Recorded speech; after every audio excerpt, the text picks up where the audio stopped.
Tuesday, December 14th, 1937, the second day. 14. Ningning woke up in darkness. Slowly, she sat up carefully, propping open the lid of the coffin with the umbrella, climbed out, and reached underneath Grandpa's bed to get breakfast.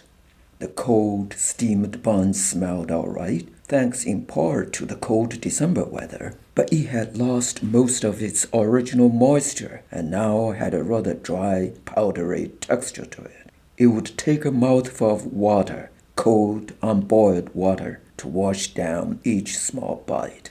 Grandpa's teeth had all but gone. He had to break off a tiny piece of the bun with his shivering fingers, put it into his mouth, and chew slowly and cautiously. "Are you okay, Grandpa?" Ningning asked, busy chewing by his bedside.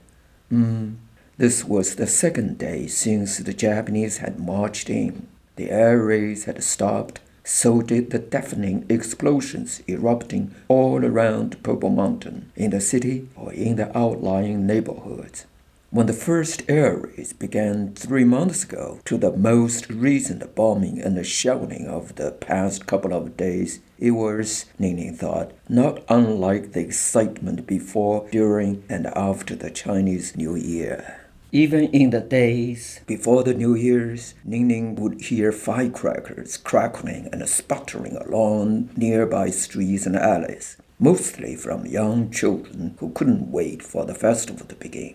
The sound of firecrackers would pick up momentum until the New Year, when the city was transformed into a sea of blazing firecrackers, happy jolly feasts, and blissful greetings.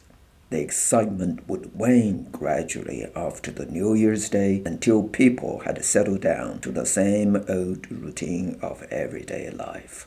Young as she was, Ningning felt this comparison of hers rather absurd. She knew that firecrackers were supposed to scare away evil spirits and ring in good fortune for the coming year.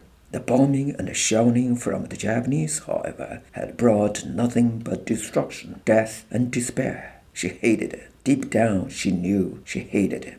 Her eyes moistened again as the memories came flooding back. Mama was the talented, resourceful chef. Papa was cutting meat, scaling fish, and washing vegetables nonstop. Grandpa was busy writing holiday blessings on those huge red scrolls for all the neighbors. And Ningning herself, Grandpa's proud, capable assistant, was in charge of the paper and ink. The family went together to the Temple of Confucius to see the dragon dances, parades, opera performances, festival lanterns glowing, hanging from every building and tree, and lamp-lit boats drifting dreamily along the Hongwu River. From her vantage point atop Papa's shoulders, Ningning could see it all clearly. She would give everything to relive those happy moments again. Now they had heard troops marching through their neighborhood, smashing windows and breaking down doors amid the sound of people screaming. From all directions along Sun Yat-sen Boulevard, sporadic gunshots echoed in the crisp December air. So far, though, no Japanese soldiers had wandered into the side street, down their alley, into their yard, up the stairs, and poked their face through their door. So far. "Grandpa," Ningning said, coming out of her reverie. "Yes," Grandpa said, as he took a sip of water from a small cup. "Why haven't we heard from Papa and Mama for so long?" Grandpa paused. "Well, I told you. What I mean is that they probably sent us several letters already, from Hankou or Chongqing, someplace safe. But with the war going on and the mass here, so you mean their letters are on their way here?" Grandpa could hear the excited tone in her voice. "Any day now, I guess," Grandpa replied. "Are you sure?" "I'm sure," Grandpa added with emphasis.